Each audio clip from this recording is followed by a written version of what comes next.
Lucy, ডন, David, Javed, Faruk, Mustaq আমরা সবাই একত্রিতভাবে বাসায় যাই। বাসায় যাওয়ার পরে সামিরা দরজা খুলে দেয়। তারপরে ডন, জাভেদ ওরা ঝাঁপিয়ে পড়ে সালমানের উপরে। সামিরা এসে ইনজেকশন পুশ করে। তারপরে আজিজ মোহাম্মদ ভাই দড়ি নিয়ে ওর গলায় ফাঁস দেয়। ও যখন অজ্ঞান হয়ে পড়ে তখন ওরা তিনজন সালমান শাহ ইমনকে ফ্যানে ঝুলিয়ে রাখে। 12 লাখ টাকায় খুন হয়েছিলেন সালমান শাহ। 29 বছর পর সালমান শাহর অপমৃত্যু মামলা হত্যা মামলায় রূপ নেয়ার পর নতুন করে আলোচনা এসেছে দীর্ঘ 28 বছর আগে 1997 সালে আসামি রিজভির দেয়া একটি জবানবন্দি। এই জবানবন্দিতে রিজভি সালমান শাহ হত্যার দায় স্বীকার করেছেন। তিনি বলেন, আমরা সালমান শাহকে হত্যা করেছি। হত্যার ঘটনাকে আত্মহত্যা বলে সাজানো হয়েছে। এই হত্যাকাণ্ডে সামিরা ও তার পরিবার সহ অনেকেই জড়িত। হত্যাযজ্ঞে আমিও ছিলাম।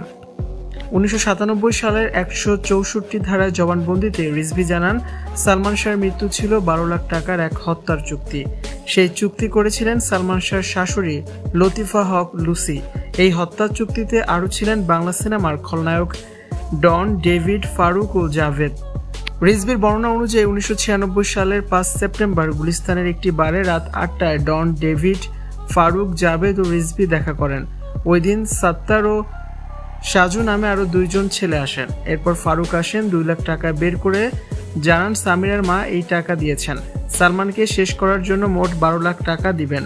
কিন্তু 2 লাখ টাকা নিয়ে ফারুকের সঙ্গে ডনের কথা কাটাকাটি হলে ফারুক বেরিয়ে যান এবং কিছুক্ষণ পরে আরও 4 লাখ টাকা নিয়ে আসেন। রিজভি জানান, ফারুক বলেন কাজের আগে 6 লাখ ও কাজের পরে 6 লাখ। এরপরে প্লাস্টিকের একটি দড়ি, সিরিঞ্জ, রিভলভার ইত্যাদি গুছিয়ে নেওয়া হয়।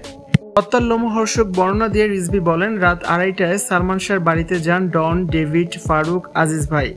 রিজভির দাবি, সেই রাতে ঘুমন্ত সালমান শাহর উপর ঝাঁপিয়ে পড়েন হত্যাকারীরা। নারকীয় হত্যাযজ্ঞে উপস্থিত ছিলেন সামিরা, সামিরার মা লুসি এবং আত্মীয়া রুবি। ঘুমন্ত সালমানকে ক্লোরোফর্ম দিয়ে বেহুশ করেন সামিরা। কিছুক্ষণ পর সালমান শাহর জ্ঞান ফিরলে শুরু হয় ধস্তাধস্তি। এই সময় সালমান শাহর শরীরে ইনজেকশন পুশ করতে বলেন আজিজ ভাই। সালমান শাহকে হত্যা করার পর সিলিং ফ্যানে ঝুলিয়ে দেওয়া হয় তার লাশ।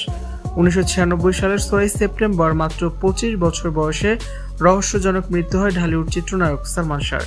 এতদিন এই মৃত্যুকে অপমৃত্যু বলে উল্লেখ করেছে একাধিক তদন্ত কমিটি।